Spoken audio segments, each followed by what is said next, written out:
जय हिंद साथियों, वंदे मातरम साथियों। भारत में वित्तीय नियामक संस्थाएं हमेशा अपने क्रियाकलापों से चर्चा का विषय रही हैं।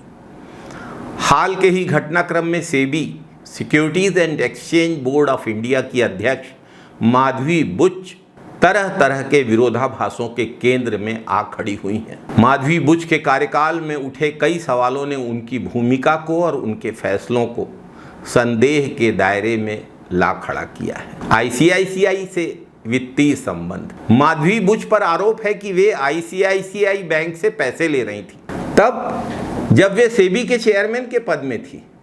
ये मामला और गंभीर हो जाता है जब ये देखा जाता है कि एक प्रमुख वित्तीय नियामक अधिकारी का किसी वित्तीय संस्थान के साथ संबंध यह नैतिकता के दृष्टिकोण से उचित नहीं है। यदि यह आरोप सत्य है तो यह न केवल सेबी की स्वतंत्रता को प्रभावित करता है बल्कि पूरी भारतीय वित्तीय प्रणाली की विश्वसनीयता पर भी सवाल उठाता है। आईसीआईसीआई बैंक से उनके संबंध रहे होंगे, उन्होंने वहां नौकरी की होगी, उन्होंने वहां काम किया होगा, लेकिन सेबी के चेयरमैन पद पर आने के बाद यदि किसी भी प्रकार का वित्तीय लेन देन आईसीआईसीआई बैंक से माधवी बुच जी का होता है तो यह गंभीर सवाल खड़े करता है।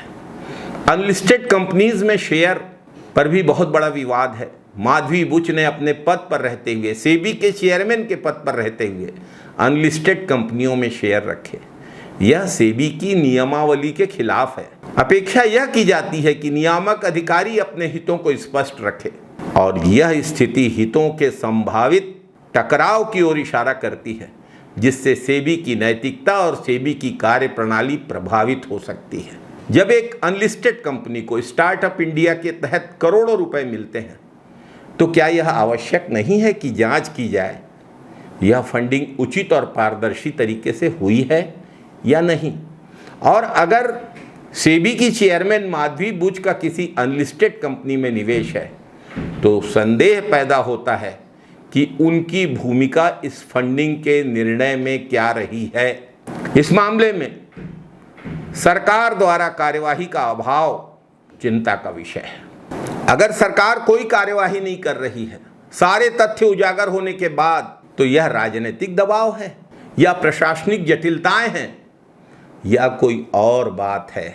जब नियामक अधिकारी इस तरीके के विवादों में घिरे हैं तो केंद्र सरकार को चाहिए कि वह पारदर्शिता बनाए रखने के लिए हर संभव कड़े से कड़ा कदम उठाए। सरकार को पारदर्शिता सुनिश्चित करना ही होगा। कौन बचा रहा है माधवी बुच को? यदि माधवी बुच को किसी स्रोत से समर्थन मिल रहा है तो यह हमारी वित्तीय प्रणाली में गहरी खामियों का संकेत है। हम सबको यह जानना बेहद महत्वपूर्ण है कि कौन और क्यों वित्तीय नियमों के उल्लंघन के बावजूद माधवी बुच की रक्षा कर रहा है। इस संरक्षण के पीछे वित्तीय हित हैं या राजनैतिक हित, यह भी उजागर होना चाहिए। माधवी बुच के मामले ने पूरी भारतीय वित्तीय प्रणाली पर कई सवाल खड़े कर दिए हैं। आज की परिस्थितियों में पारदर्शिता और नैतिकता की जरूरत पहले से कहीं ज़्यादा महसूस की जा रही है, खासकर उन लोगों से जो पारदर्शिता के नाम पर ईमानदारी का नारा देकर सत्ता में आए हैं। केवल सेबी की विश्वसनीयता ही प्रभावित नहीं हो रही है, पूरे देश की वित्तीय सुरक्षा भी खतरे में है। माधवी बुच जैसे मामलों की पारदर्शिता से जांच और इन पर सार्वजनिक चर्चा समय की मांग है ताकि सही निर्णय लिए जा सके। मजबूत नियामक ढांचे का अस्तित्व सुरक्षित किया जा सके। न्याय सिर्फ होना ही नहीं चाहिए, न्याय होते हुए दिखना भी चाहिए। जय हिंद साथियों, वंदे मातरम साथियों।